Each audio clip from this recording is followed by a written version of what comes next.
and welcome to This Gal's Farm. I'm Tessa, and I am a wife and stay-at-home mother to 4 small children, ages 7, 5, 3, and 18 months old. Our family moved from the suburbs of Southern California in October 2021 to the beautiful Blue Ridge Mountains of Virginia. Let me show you around.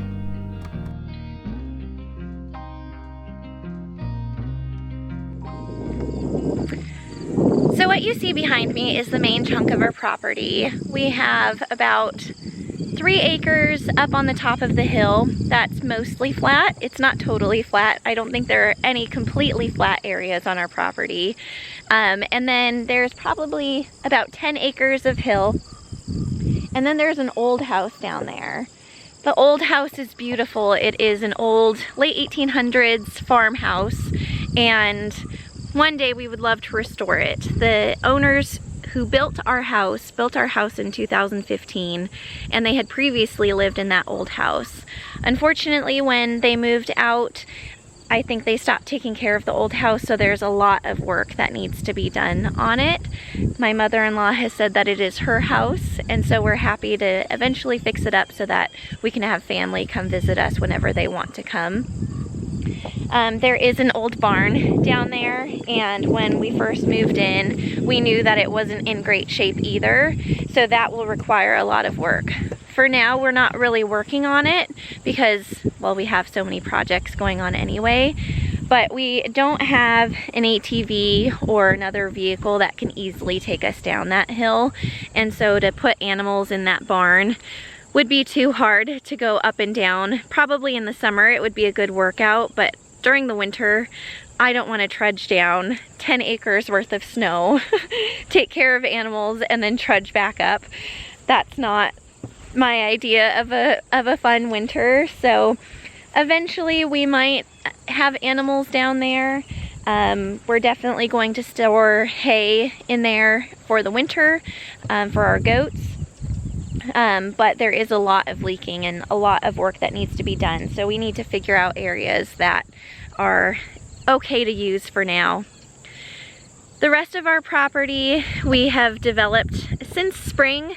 In early March we did start fencing in some areas for some of the animals that I wanted to get. So the winter was spent planning the garden and also planning animals. I wanted to get pigs, I wanted to get goats, I wanted to get all of the things.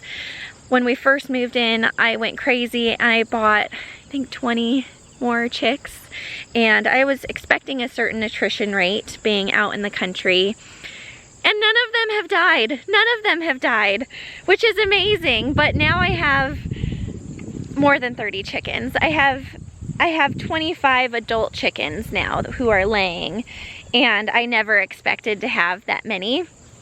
So we might have to thin the flock a little bit this year, probably before winter, down to what we really need, because we also have more chicks.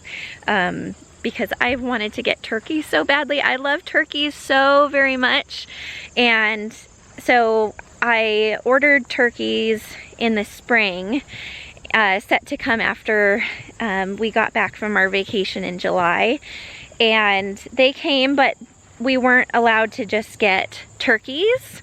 There was a minimum order of, I think, 15 chicks. So I got turkeys, I got a rooster because I don't have a rooster, and I got a bunch of other chicks. So now we have, I don't know, probably close to 40 different types of poultry. So that's more than we need. But we do have our poultry. We have 3 goats who I love so much. I think Miss Buttercup is probably stuck, so we'll have to go get her. But we'll check on the chickens first. So the chickens are back here. There's their chicken coop. And the chicks are still small, so they fit through the fence, but they go in and out. And those turkeys are with them. So we'll see if any little turkeys come up behind me while I'm talking. I love them so much. I think they're so funny. I love chickens in general, but I really have just always wanted to get turkeys. Oh, are they coming?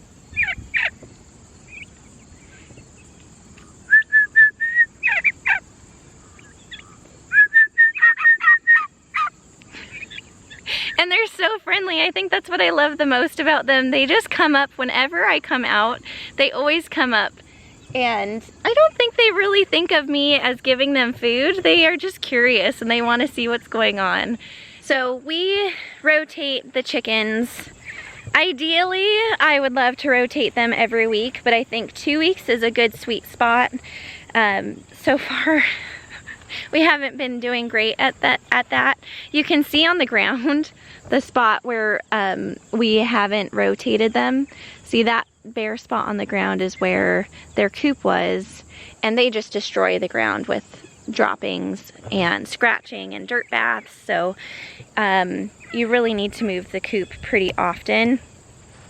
But we just have electric netting that we use for their fencing, so we can move that around pretty easily. And then we tow the coop around with the tractor. So we're set to do that. We'll probably do that tomorrow, I hope.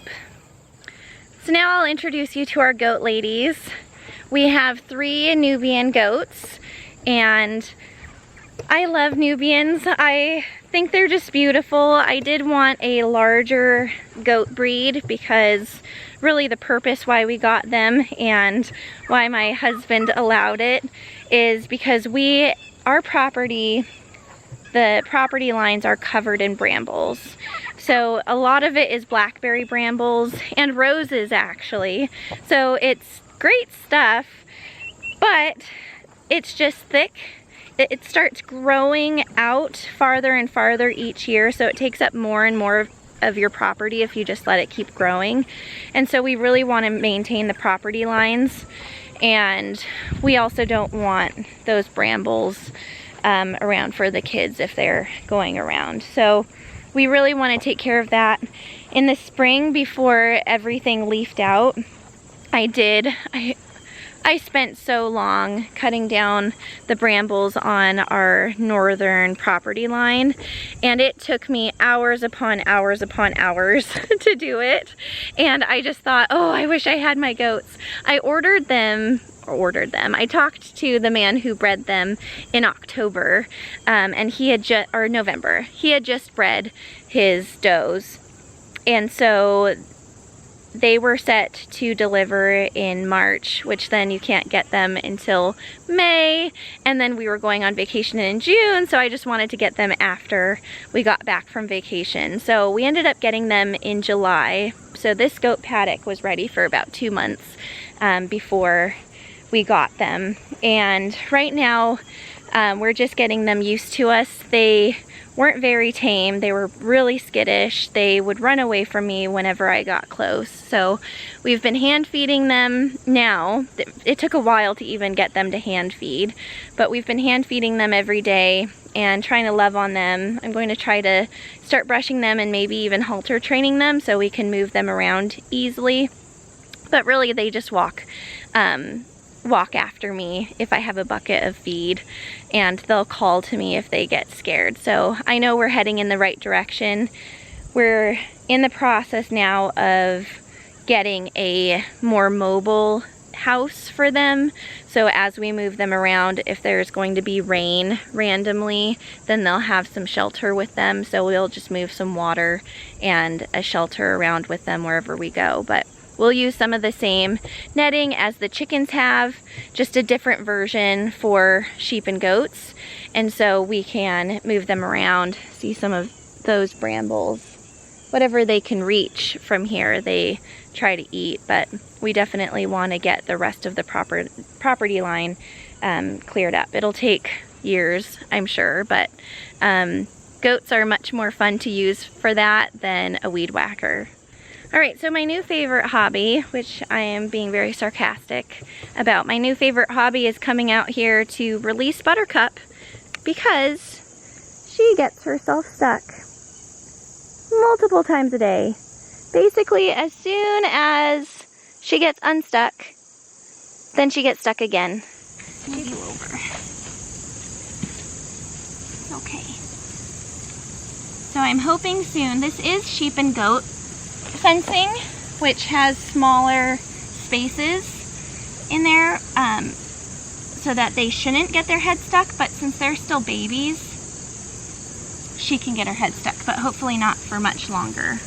Here we have to kneel down. Good girl. It's okay, Daisy. And Daisy usually gets pretty concerned about Buttercup.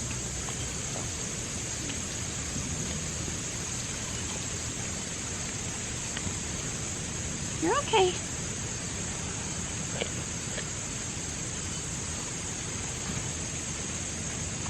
Oh, there we go. Good girl. You okay? You okay? Huh? I wish you didn't do that. What are you doing, Daisy?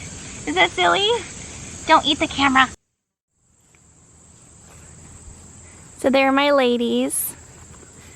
Hey, ladies. Hey, ladies. So you know Buttercup. She's the spotted one. The black and tan and white is Clover. And then the brown is Miss Daisy. They're just so sweet. They're good girls. So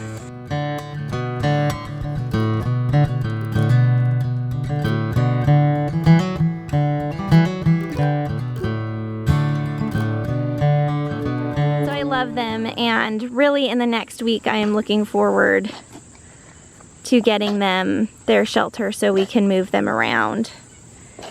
We can put them to work. So I really can't come out here without feeding these cute girls some of their treats. It is so much fun. I always loved petting zoos when I was a kid. And now I have my own. It's so exciting.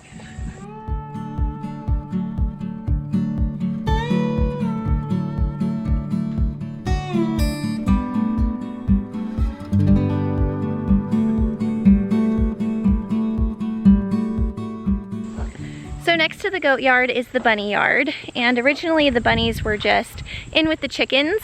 Their hutch was in there and they would stay in for the most part until they didn't. There was one time where I had them set up way over there and I saw the bunnies go way up to our back door. And so then I realized, okay, that is too much. Those bunnies are not going to survive much longer. They need a real yard. So it's funny how priorities just jump up lists and jump down lists, because when that happened, I decided, okay, I need to put all my effort into making a bunny yard, which is not that easy because bunnies dig. And so I dug I had about 100 feet of hardware cloth fencing, and I dug about 14 inches into the ground for that 100 foot perimeter. And so this is the result. I just put T-posts and a gate. And really the digging was the worst part. The other thing that happened soon after they came into this bunny yard is we realized that when everybody says, hey, don't get a male and a female rabbit, they breed like rabbits. Well, we finally understood that that is real. That is a real thing. Duh. I was planning on getting our male neutered as soon as we got him, well, as soon as he was big enough, because you can't get them neutered, I think, until they're 4 pounds. And so as soon as he was big enough, we were going to get him neutered. Well, that time came and went. We were busy until one day we had a party and we had people come over to our house, and they were looking at the bunnies, and my 5-year-old said, oh my gosh, I saw a baby bunny. And I said, no, you didn't. You did not see a baby bunny. Well, there were 7 baby bunnies in there. So now we have baby bunnies that we need to find homes for, because really, even though we have this big space, we don't need 7 bunnies, and we don't need them reproducing and having even more bunnies. So we are going to thin the herd here as well. Hi, Bun Bun. Hi, sweet girl. You're a sweet girl. Yes, you're a sweet Bun Bun.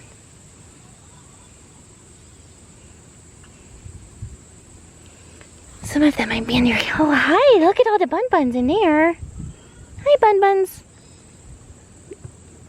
We call her Ridley Bunny. She doesn't have a name, but she looks just like Mama. Has those pretty blue eyes. And then we have 2 males there, the brown one and then the black and orange one. They're super cute. So these are the 3 main areas that we have set up right now at the top of our property. We have the bunny yard, we have the goat yard, and we have the chicken yard. So I just walked up towards the property. We have the kids' play set, and right now we have the little meat chickens set up over here. They still have a heat lamp on at night, so they need to be closer to the house, but as they get a little bit bigger in the next week, once they have a little bit more feathers, I can start rotating them around in this area.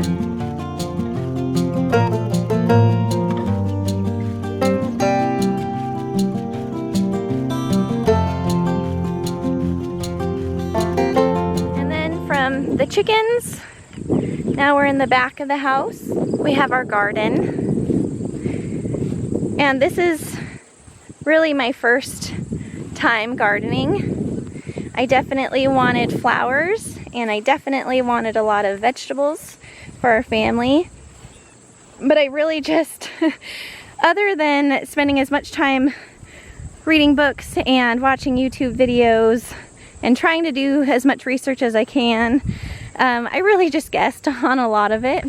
And then for our fall vegetable garden, I have some peas that are yet to be planted here. I started the seeds already. We have cantaloupe that will hopefully make it. We have green beans. There was a bunch of broccoli, but most of it got taken out. I planted some fall broccoli.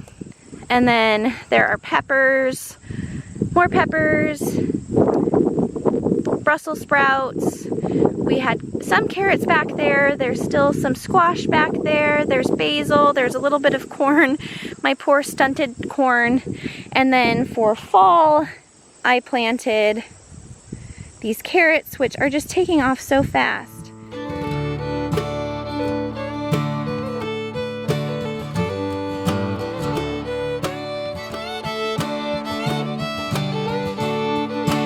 Now up here, we have our orchard, our little orchard, mini orchard.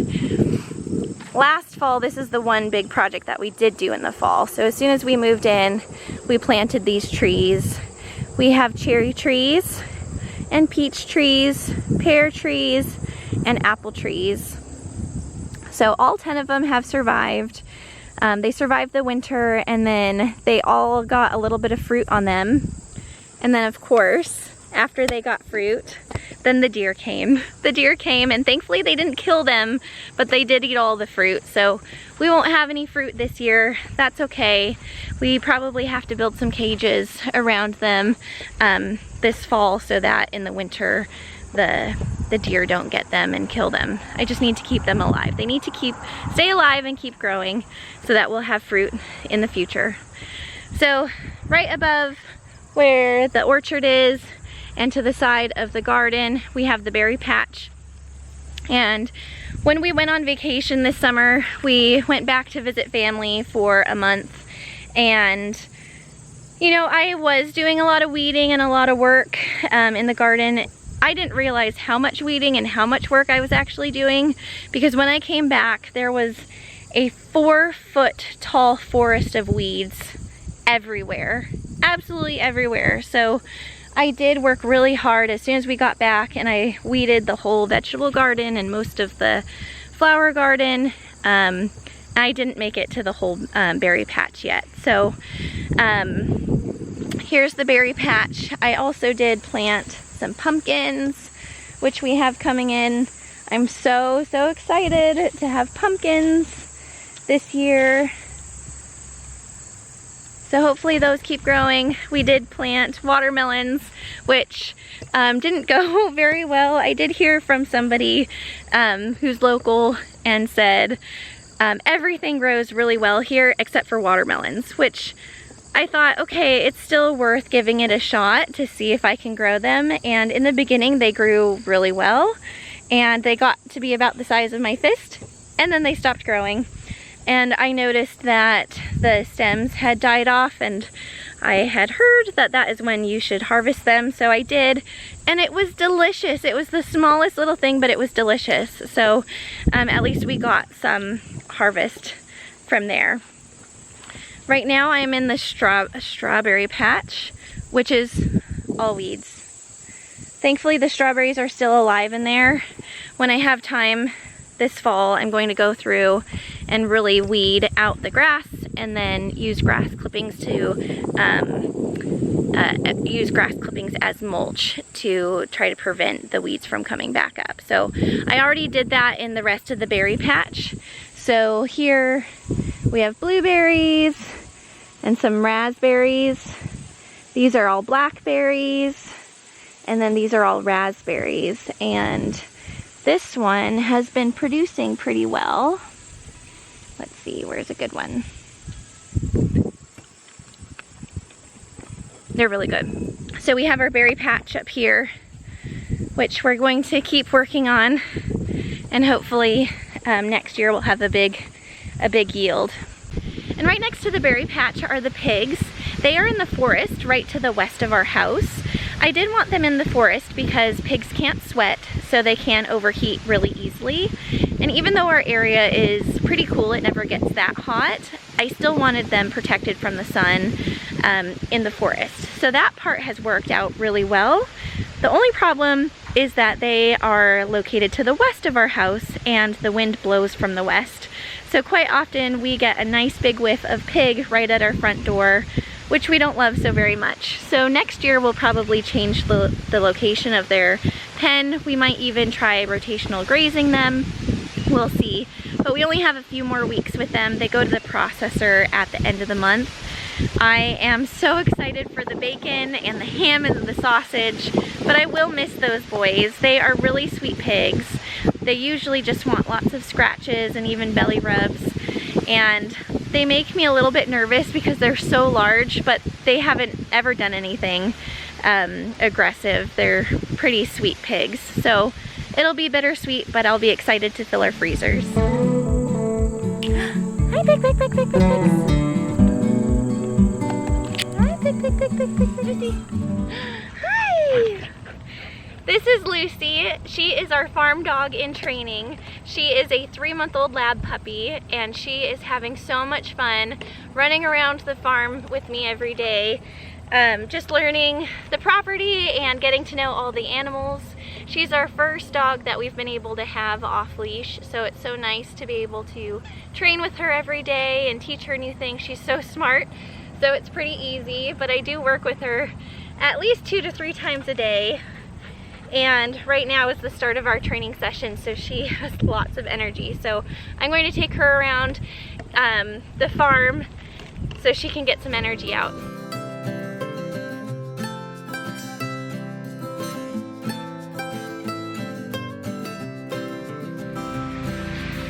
Lucy? Good girl. Let's go.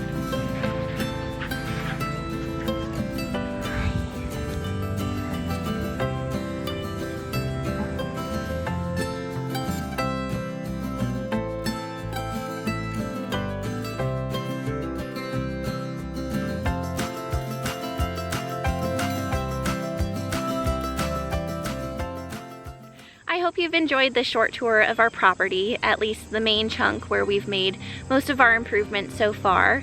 And we're really excited to be here. We waited so long to find a property like this.